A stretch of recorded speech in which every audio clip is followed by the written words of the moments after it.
ચાંદીપુરા વાયરસથી રાજ્યમાં હાહાકાર, તમામ જિલ્લાઓમાં સર્વે શરૂ. આરોગ્ય મંત્રી ઋષિકેશ પટેલે લીધી હિંમતનગર સિવિલની મુલાકાત.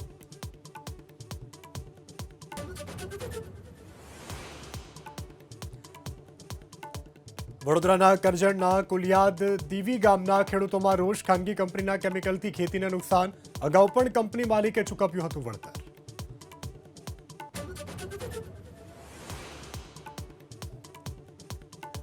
અમદાવાદમાં પથ્થરમારાની ઘટનામાં કોંગ્રેસના 5 કાર્યકરોના જામીન મંજૂર. 10,000ના બોન્ડ પર હાઈકોર્ટે આપ્યા જામીન.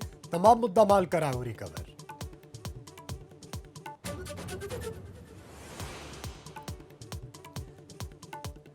વડોદરામાં વાલીઓની માટે ચોંકાવનારી ઘટના. વાઘોડિયા રોડ પરની નારાયણ સ્કૂલની પાછળની દિવાલ અને બાલ્કની ધરાશાયી. ઘટનામાં બાળકને ઈજા.